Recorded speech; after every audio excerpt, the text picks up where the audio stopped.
Hello friends, ಮಕ್ಕಳಿಗೆ ಕಫ ಶೀತ ನೆಗಡಿ ಆಗಿದೆಯಾ? ಹಾಗಾಗಿದ್ದರೆ ನಾವು ಈ ಮನೆ ಮದ್ದನ್ನ ಟ್ರೈ ಮಾಡ್ಬೋದು. ನೋಡಿ, ಈ ಮನೆ ಮದ್ದು ಮಾಡೋದಕ್ಕೆ ನಾನು ಒಂದು ಇಷ್ಟು ತುಳಸಿ, ನೋಡಿ ಒಂದು 4 ಚಿಗುರಷ್ಟು ತುಳಸಿ ತಗೊಂಡಿದ್ದೀನಿ. ನೋಡಿ 1.5 ಇಂಚಷ್ಟು ಶುಂಠಿ, 3 ದೊಡ್ಡಪತ್ರೆ ಎಲೆ ತಗೊಂಡಿದ್ದೀನಿ. ಆಮೇಲೆ ಎರಡೇ ಎರಡು ಬೆಳ್ಳುಳ್ಳಿ, ಆಮೇಲೆ ಒಂದು 10 ಲವಂಗ, ಆಮೇಲೆ ಒಂದು 15 ಕಾಳುಮೆಣಸು. ಇಷ್ಟನ್ನ ನಾವು ತಗೊಳ್ಬೇಕು. ನೋಡಿ, ಇವಾಗ ನಾವು ಒಂದು ಪುಟ್ಟ ಕಲ್ಲಲ್ಲಿ ದೊಡ್ಡಪತ್ರೆ ಎಲೆ, ಆಮೇಲೆ ತುಳಸಿ, ಆಮೇಲೆ ಶುಂಠಿ, ಆಮೇಲೆ ಇದೆಲ್ಲ ನಾವು ಹಾಕ್ಕೊಂಡು ಇವಾಗ ಚೆನ್ನಾಗಿ ಜಚ್ಕೊಂಡು ಆಮೇಲೆ ನಾವು ಕಷಾಯ ಮಾಡ್ಕೋಬೇಕು.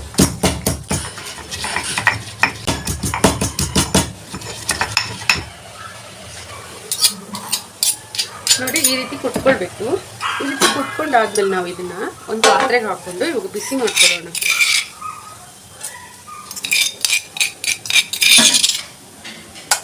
ನೋಡಿ, ನಾನು ಇವಾಗ ಅರ್ಧ ಗ್ಲಾಸಷ್ಟು ನೀರು ಹಾಕ್ಕೊಳ್ತೀನಿ.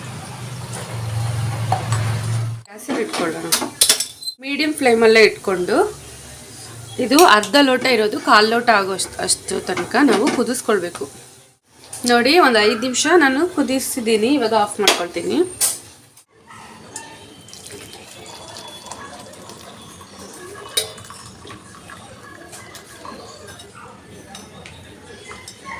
ನೋಡಿ, ಇವಾಗ ಸೋಸ್ಕೊಂಡೆ. ಇವಾಗ ನಾವು ಇದಕ್ಕೆ ಇನ್ನೊಂದು ಆ್ಯಡ್ ಮಾಡಬೇಕು, ಈರುಳ್ಳಿ. ನೋಡಿ, ನೀರುಳ್ಳಿ ರಸ ಕೂಡ ನಮಗೆ ಬೇಕಾಗತ್ತೆ ಈ ರೆಮಿಡಿ ಮಾಡೋದಕ್ಕೆ.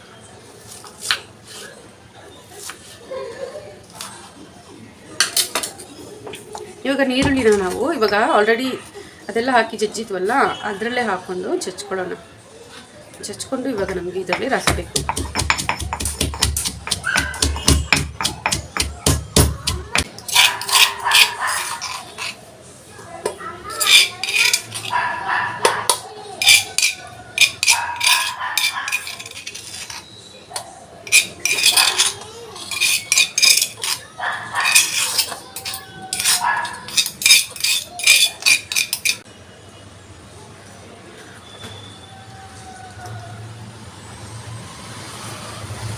ಒಂದು ಫಿಲ್ಟರ್ ಸಹಾಯದಿಂದ ಅದನ್ನು ನಾವು ಫಿಲ್ಟರ್ ಮಾಡ್ಕೊಳ್ಳೋಣ.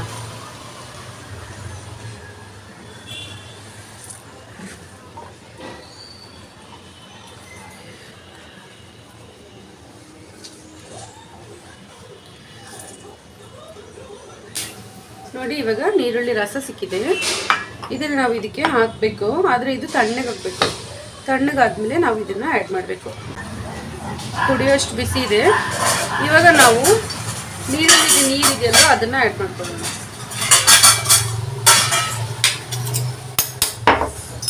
ನೀರುಳ್ಳಿದು ನೀರು ಆ್ಯಡ್ ಮಾಡಿಕೊಂಡೆ. ಆಮೇಲೆ ಇವಾಗ ಹನಿ ಕೂಡ ಆ್ಯಡ್ ಮಾಡ್ಕೋಬೇಕು.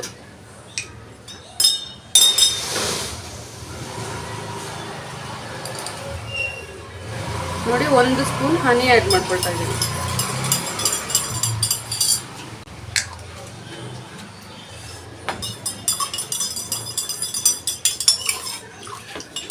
ಇವಾಗ ನಾವು ಇದನ್ನು ಮಗುಗೆ ಹಾಕ್ಬೋದು. ನೋಡಿ, ನಮ್ಮದು 5 ವರ್ಷದ ಮಗು, 4 ವರ್ಷದ ಮಗು ಆಗಿರೋದ್ರಿಂದ ನಾನು ಒಂದು ದೊಡ್ಡದು 20 ml ಅಷ್ಟು ಹಾಕ್ತಾಯಿದ್ದೀನಿ. ಸಾಕು, 2 ಟೈಮ್ ಹಾಕಿದ್ರೆ ಸಾಕು. ಒಂದು ದಿನಕ್ಕೆ ತುಂಬ ಕಫ ಇದ್ದರೆ 2 ಟೈಮ್, ಇಲ್ಲಾಂದರೆ ಒಂದೇ ಟೈಮ್ ಹಾಕಿದ್ರೆ 2 ದಿನದಲ್ಲಿ ಕಡಿಮೆ ಆಗುತ್ತೆ. ಸಣ್ಣ ಮಗುದಾದರೆ ನೋಡಿ, ಒಂದು ಸ್ವಲ್ಪ ಜೇನುತುಪ್ಪ ಹಾಕಿದ್ದೀನಿ. ನೋಡಿ, ಒಂದು ಕಾಲಷ್ಟು. ಈ 2 ವರ್ಷ ಮಗುಗಾಗಿದ್ರೆ ನೋಡಿ, ಒಂದು ಅರ್ಧ ಹಾಕಿದ್ರೆ ಸಾಕು. ಇವಾಗ 2 ವರ್ಷ ಮಗುಗಾದರೆ ಈ ಥರ ನಾವು ಹಾಕ್ಬೋದು. ನೋಡಿ ಫ್ರೆಂಡ್ಸ್, ನನ್ನ ಮಗಳಿಗೆ ಇವಾಗ ಕಫ ಆಗಿದೆ, ಅದಕ್ಕಾಗಿ ಈ ಮದ್ದನ್ನು ನಾನು ಮಾಡಿದೆ. ಇವಾಗ ನಾನು ಅವಳಿಗೆ ಕುಡಿಸಿದ್ದೀನಿ.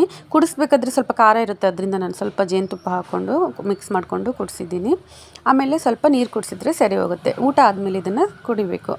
ಓಕೆ ಫ್ರೆಂಡ್ಸ್, ಈ ವಿಡಿಯೋ ನಿಮ್ಗೆ ಇಷ್ಟ ಆಗಿದೆ ಅಂತ ಅಂದ್ಕೊಳ್ತೀನಿ. ಇಷ್ಟ ಆಗಿದ್ರೆ ಲೈಕ್ ಮಾಡಿ, ಶೇರ್ ಮಾಡಿ, ಸಬ್ಸ್ಕ್ರೈಬ್ ಮಾಡಿ. ಇದೇ ಥರ ಯೂಸ್ಫುಲ್ ಆಗಿರೋ ಇನ್ನೊಂದು ವಿಡಿಯೋದಲ್ಲಿ ನಾನು ನಿಮ್ಮನ್ನು ಭೇಟಿ ಆಗ್ತೀನಿ.